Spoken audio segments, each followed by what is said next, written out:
Welcome to our next session on Cars and Conversation. Paul Wilson is going to share with us his 1969 Lamborghini Miura. Thanks, Paul. Today I'm going to be talking about two things really. One, just the Lamborghini itself, and then secondly, my experience of owning the car. I've had it for nearly 40 years and it's a car I know very well and love a whole lot. The Lamborghini Miura was a landmark car, one of the great cars of all time. There are lots of things about it that everybody knows from reading about it, so I won't go into all of this. It was considered the first supercar, and that brings up the question of what is a supercar and what is it for? The purpose of most cars is pretty straightforward. That is, you have a sedan that's comfortable and quiet and gets good gas mileage and it's reliable and so forth. If you have a sports car, you want to have something zippy and fun. If you have a race car, you have something that just wins races. It's a tool for a sporting event. The supercar, which this is sort of the first of the breed, is something really different. It is a car whose purpose is just to be cool. And what does a car have to do to be cool? It has to be beautiful, it has to be exciting, and in particular, high performance. This had 370 horsepower, which in its time was a whole lot. And also, it helps to have exotic specification so that you can brag to your friends that it's got a V12 engine, and it's one of the first of the major manufacturers to have the engine behind the driver for a high-end road car. The Miura was produced in 3 different series. When they first put it on the market, it was simply called the P400. The P was for posteriore because the engine was behind the driver. It was the P400 because it was a 4-liter engine, and it was simply called the Lamborghini Miura. After a couple of years producing that, they did an upgraded version called the Miura S. And this is the Miura S, and it's distinguished from the original P400 in some important ways. Aesthetically, a major advance from my perspective is that the trim around the windows and elsewhere is chrome. When the Miura first came out, it was the fashion to have blacked out trim pieces. And that seemed cool for a little while, but it wasn't a fashion that wore very well. So I think that this is the best looking of the Miuras because it has the chrome trim. It also had some important practical advantages. It had a few more horsepower, but it doesn't really make that much difference. But there were some things about the original car that weren't so good. One of them was that the earliest ones were made out of metal that was too thin. And that meant that the chassis wasn't stiff enough, and also it led to problems with it rusting and so forth. So halfway through the P400 run, I think it was, they started making it out of thicker metal. There were other little things that seem small, but actually make a whole lot of difference from the ownership experience. The original P400, when you opened the rear body, it had a handle that pulled out on each side. It was inconvenient because you had to go around to the 2 different sides, but the worst thing was that when the back was up, the handle stuck out. And if the car wasn't on a dead level, what happened inevitably was that a door slammed on this handle, bending it, and you couldn't push it in again. And it was a silly little thing, but it was stupid. And they changed it with the S. And so this handle opens the whole rear. So the S was the middle version, and then after a couple of years, they introduced the SV. The SV has other changes. It has fatter rear tires, and so that they bulged out the fenders a little bit. It didn't have the eyebrows around the headlights, and also it had, for the last half of the SV production, they had a split sump. I'll talk more about that later, but because the space was so limited for the powertrain on this, they put the engine oil and the gearbox oil into the same pool. And this meant that there were compromises. And so they're complicated. People talk a whole lot about chips swimming into the oil for the engine. That's really, the oil has to go through the filter before it gets to the engine. So this isn't the worst problem. But what inevitably happened was that they had to choose the best oil for the gearbox or the best oil for the engine. And they chose the best oil for the engine. The problem with this was that meant that the synchromesh wore out prematurely. And so this car, when I bought it, had weak second gear synchromesh. It still does, I just drive around it. So with the SV, they changed it to a split sump, and some people have upgraded their cars to the split sump. I don't think it's as important as all that, but it is an improvement. Overall, this is my favorite kind of Miura. I stumbled into it by accident, sort of.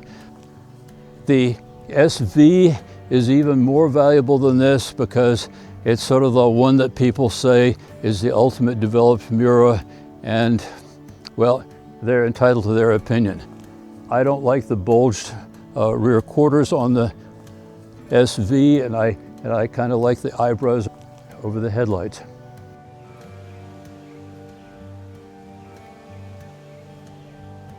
The car used every penny that I had available, and so I didn't have any extra. Fortunately, it was a nice old car with 34,000 miles on it.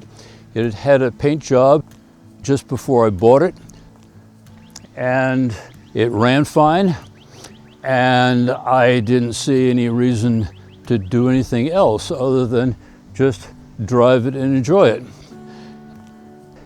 And as time went on, well, I'll talk later about my maintenance of it, but it did fine, but I never saw the point of doing a restoration on it or anything particular other than just keeping it as a healthy, nice old car.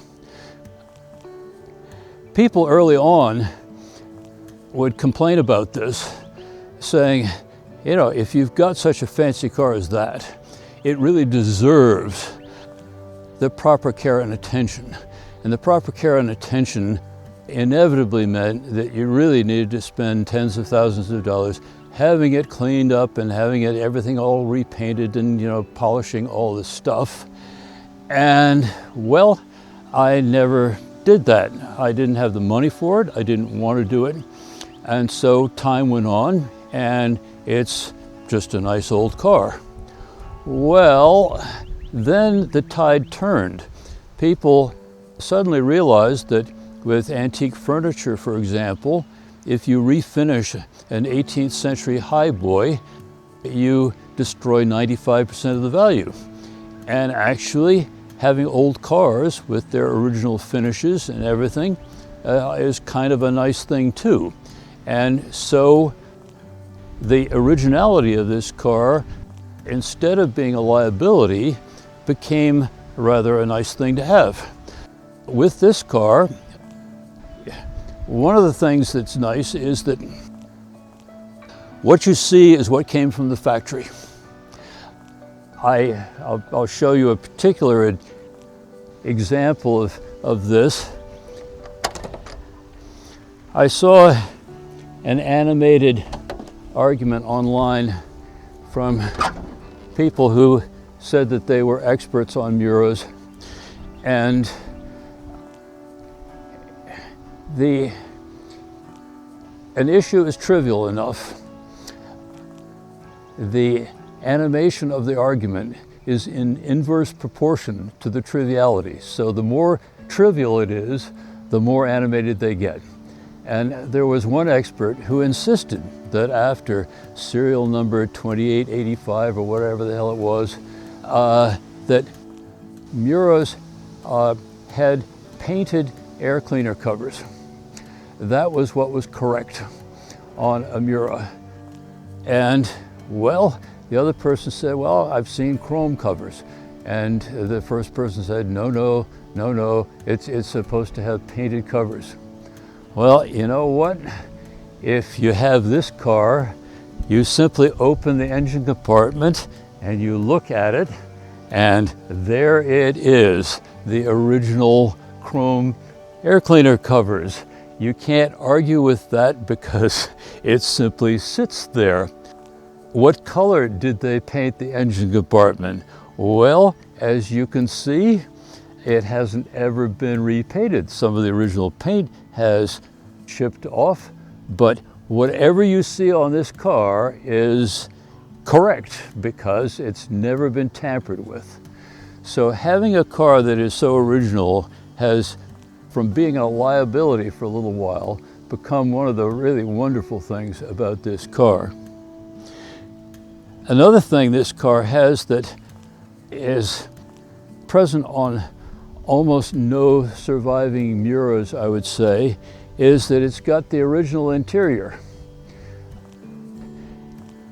That is what came with the car when it was new, and it is in pretty good shape. It's not in perfect shape. This seam on the armrest has opened. I keep thinking that with that I might in fact repair it sometime, but otherwise I'm pretty happy with the thing simply looking as it originally did. So we have a well-kept but original interior, and we don't have to argue about any of these originality things with this car.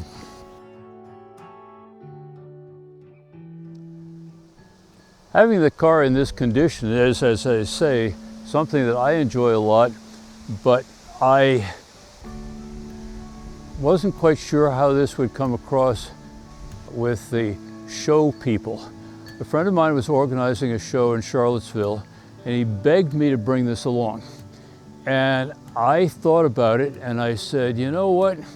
If I bring this, and some judge is picking away at it saying, look at the paint falling off here and there, and complains about it not being a restored car, it's going to spoil the day for me. So I said, here's the deal, Bob. I'll bring the car to the show, but I don't want it to be judged. And he agreed. Okay, so I brought the car over and took it to the show. And of course it looked gorgeous, as you see. The judges came over.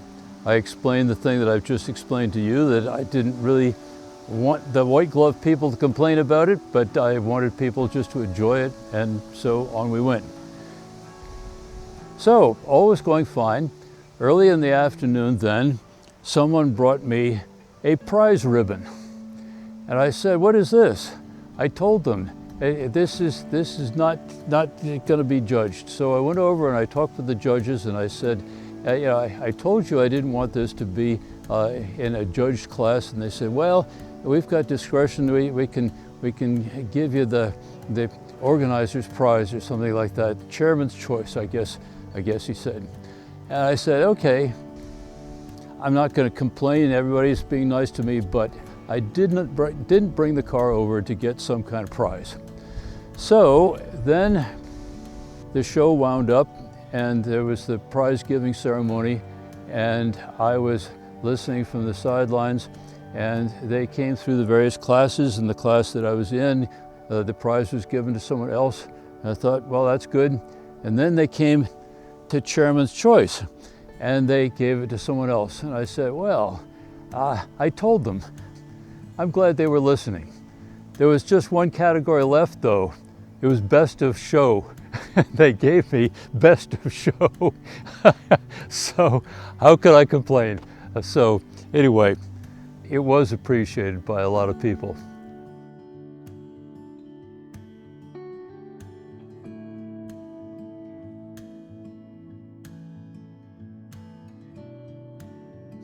When I got this car, I was pretty nervous. I'd never had anything nearly this exotic before. And I don't know how many people say, boy, you're gonna regret this because you're gonna drive this car around the block and in no time flat, it's gonna make some horrible noise from the engine and you're gonna find that it's some desperate thing inside and it's gonna cost you more than your house cost in parts to fix it, and really, really you shouldn't be doing this. Well, this was intimidating, but the years went by. It doesn't get used very much. I've only put maybe 4,000 miles on it in 40 years of ownership. It sits for half a year. I started up.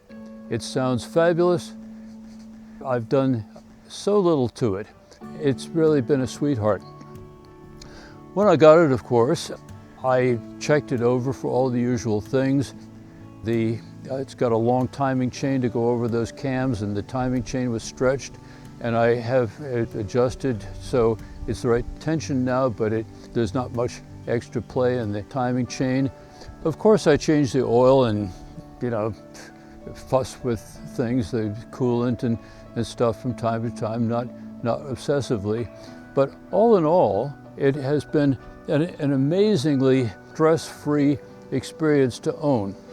There are a number of things that do give trouble over time with almost any car. It has a hydraulic clutch system. That clutch went to the floor. The hydraulic system needed to be rebuilt, but then I took it apart and I found that it is Lockheed stuff that was interchangeable with the British cars I had.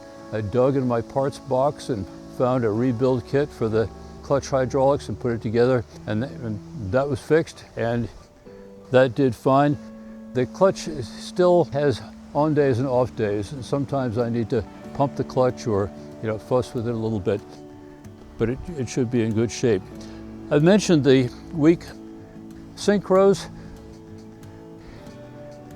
They could be fixed for a vast amount of money and effort, and what I've found is that I just drive it until the oil is warmed up, and then I shift carefully, upshifts and double clutch my downshifts, and all that works pretty well.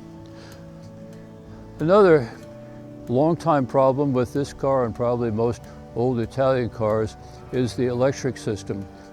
The points on the switches get corroded, and so gradually less and less of your electric system works. This has electric windows. The right one works, the left one doesn't, and I fussed with that. The horn got feebler and feebler and stopped working. I did fix that, but then the turn signals got weak, and I still need to fix that, so that the electrics are a problem, but something I can live with. I don't take this on trips anymore because of the obvious impracticalities. You can't see much out of it, and it has no side mirrors.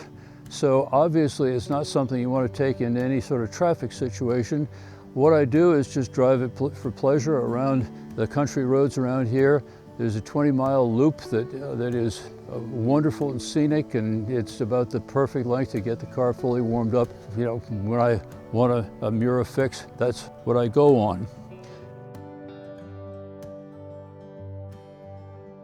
There have been other issues in terms of maintenance. The most serious one was that when I was going out for a drive, I pushed on the clutch and there was a loud click, which I didn't think anything of until I found that the clutch would barely hold. When you gave any power, the clutch would slip. So clearly it needed work with the clutch. And anybody who knows about cars knows that the clutch connects the engine to the gearbox, and therefore It's right in the middle of the whole thing. And therefore, to get at a clutch, typically you have to take the engine out or the whole thing. And I had heard descriptions of how you take an engine out of this car, and they were horrifying. You lift it up 8 inches, and then you tilt it 17 degrees to the rear, and then you lift it another 6 inches, and then you move it slightly to the left, on and on like this. And I thought, oh my God, what have I gotten into? It goes without saying, I've done all the work on this car. I've never had anybody else touch it in the 40 years that I've owned it. So whatever had to be done, I had to do it myself. But then I got a stroke of luck. There's a man up sort of between here and sort of, I think he's in Maryland, who is a wonderful Lamborghini expert. He's one of the few people in the world besides me who works on his own Lamborghini Miura. So I got in touch with him and I said, oh my God, I've got this clutch problem. And he said, you're not going to believe this, but you're a lucky man. I said, how on earth could I be a lucky man? And he said, remember how this car is put together. This has a engine gearbox unit that was a one only idea for a high performance car. It was pioneered by the Mini that came out in 1959, where you have the engine sitting across the car, and then you have the gearbox right next to it going in the other direction. Well, so the gearbox and the engine don't connect directly, they connect at the end where they join together. So he said, here's what you do to fix your clutch. Open the back, take off the left rear wheel, take off a single bolt-on brace, and the clutch is right in front of you. You undo the bolts for the housing and you take off the cover and you will see the clutch. And it was absolutely such a relief. I did exactly what he said. I took the clutch off. If I had had to pay Lamborghini prices, of course, the clutch would cost thousands of dollars.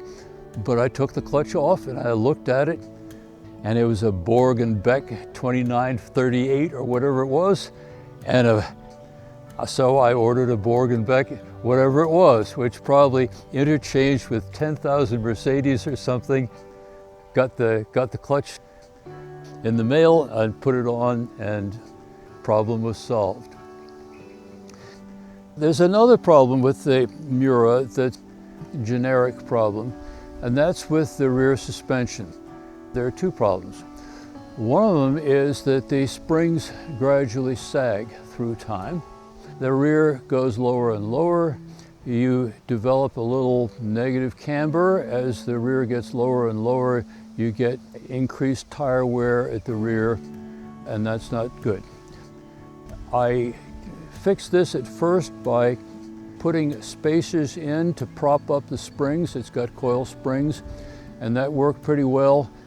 But finally, I decided to do it right, and about 3 years ago, I got new rear springs that raised it to the proper ride height, and that took care of that.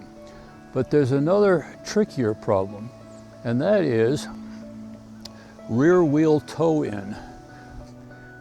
The rear suspension, of course, is by A-arms. It's all independent. And through time, the bushings wear and the rear wheels tend to toe in. It's not adjustable.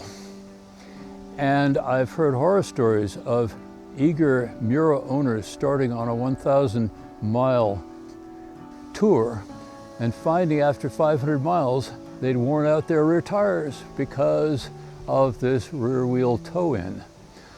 So I then looked this up, and I found that Bob Wallace, the New Zealander who in Italy was the development test driver and one of the major figures in the creation of the Miura, later on in life he set up a shop in Phoenix that specialized in Lamborghini service.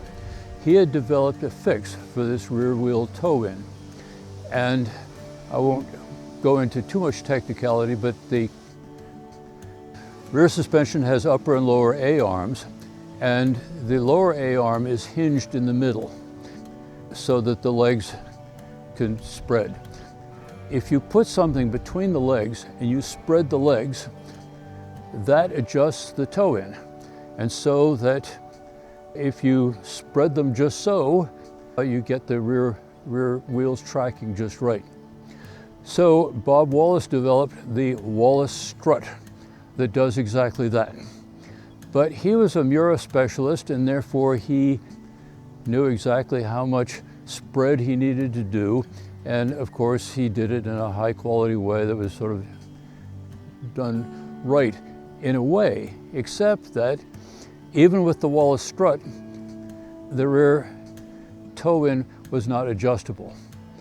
And I thought, I have a better idea. So instead of a bar between the legs of the A-arm, I put in an adjustable link, like a tie rod with sort of threaded ends on it, so that I could turn the middle of this bar and have it stretch out or come back in order to get the toe in exactly right.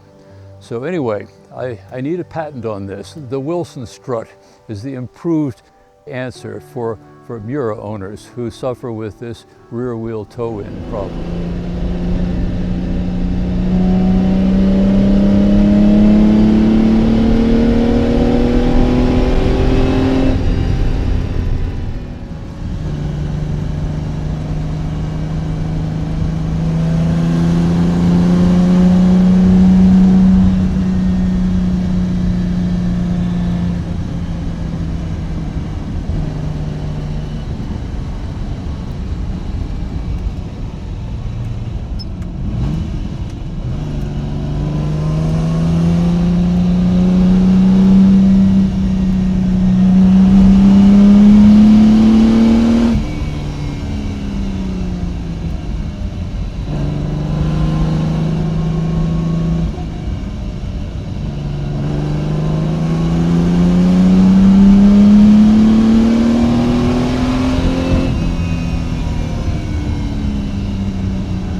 One famous problem that Miura's had was fires.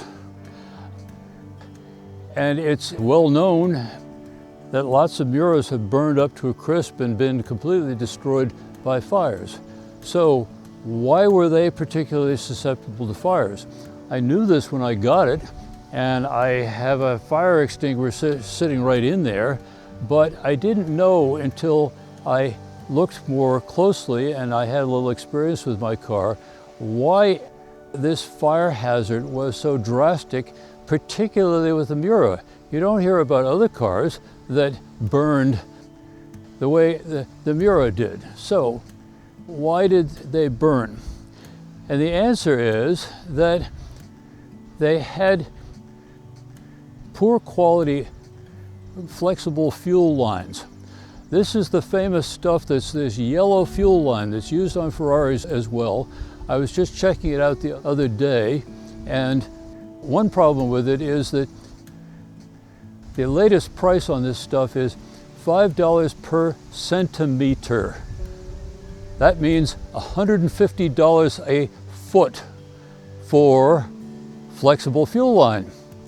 But in return for this $150 a foot, you get fuel line that deteriorates and cracks. Okay, so this is what the Miura was originally produced with. And so the fuel line feeds into the 4 3-throat carburetors sitting on top of the engine in the back. And when the fuel lines leak, the fuel dribbles down and goes onto the exhaust pipe and lights up the back of the car. Okay, that's bad enough to start with. But the real problem is that once the fire started, there was nothing to stop it, because here are the fuel pumps in the front. There's the fuel tank in the front. There's the battery in the front. So the battery keeps powering the fuel pumps, which keep cheerfully pumping fuel onto the fire in the back of the car until the car is completely destroyed. So it's not a good situation. When I found that my fuel lines were leaking, needless to say, I replaced them right away with proper quality rubber fuel lines, which are inspected regularly to make sure that I don't have my Miura burn the way others have. Next, let me tell you how I got this car, and it will make clear I'm a very lucky guy to have this car. Now, a lot of people say this, but it's often a rich man's sort of excuse for being rich. But in my case, I am really lucky to have this car. 40 years ago, I found an ad for an Aston Martin convertible, and I was fixing up cars and reselling them and good stuff. And this is a beautiful car, and a price that seemed very reasonable, and nobody wanted it. And the reason that nobody wanted it was that it had broken its crank, and the owner took it to a place and they said, there are no cranks left in the world. And so they took the Aston engine out and they put a Chevy in it, and they got it running with the Chevy engine. Well, nobody wanted it with the Chevy engine. And I thought, well, I can probably do something with this. Now, it was $12,000, and I didn't have $12,000, but I thought it was worth a gamble. So I went down to the bank and I borrowed $12,000, and I made a deal. I brought the car home. I found a crank in Atlanta. I rebuilt the engine. I put the original Aston engine back in, hooked up the transmission, made a few clutch parts and so forth, and got it running as an original car. Okay, that part was routine, but this was in the 1980s, and I just happened to hit a year when old Aston Martin prices tripled. So all of a sudden, there was this huge demand for exactly the Aston Martin that I had bought.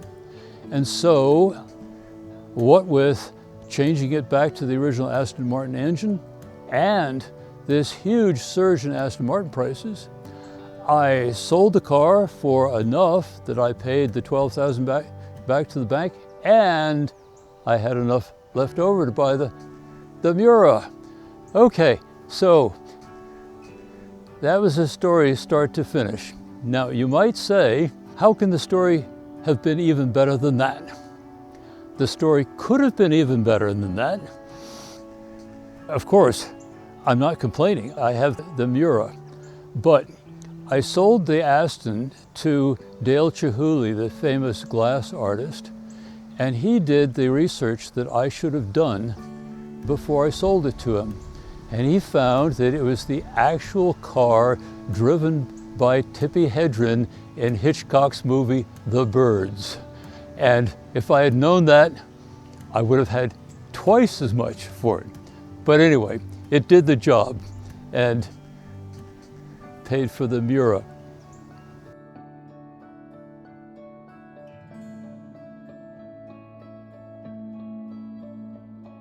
These days, having a Miura is a strange kind of dilemma. It's not a dilemma I'm going to complain about, but it's a dilemma.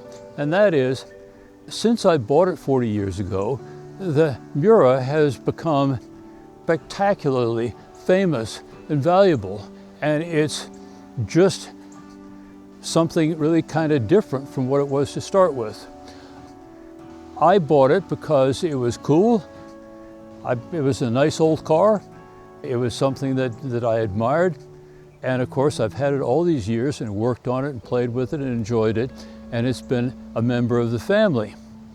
But what happens if a member of the family becomes a world famous icon?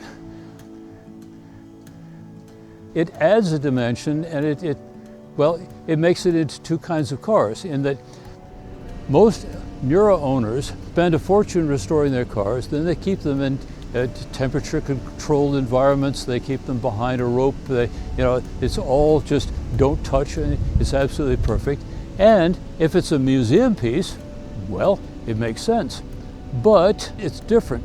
I thought that a way of thinking about this is, what if your little sister became a world famous rock star, where all of a sudden, in a few years, she's paid $1 million for singing a song, and she's known around the world and has screaming fans all over the place. You can't deny that she's the world famous rock star, but she's always been your kid sister, and she's still your kid sister. And so with this car, it's all these fabulous things about the current value and fame and all this kind of stuff. But it's a much loved member of the family here, and it's nice to have it that way. I'm in a particularly privileged position because I got it way back when. I've enjoyed it all these years. I've worked on it. I've driven it. It's a member of the family, and it's something I'm comfortable with. And that has put me in a position where I can start this car up and drive it out and enjoy it for a drive, and it's a nice old car. And it isn't a don't touch icon. And I'm very, very lucky to be in this position, because I think in a few years, it's almost going to be impossible for someone like me to exist. But while that's the situation, I'll take advantage of it.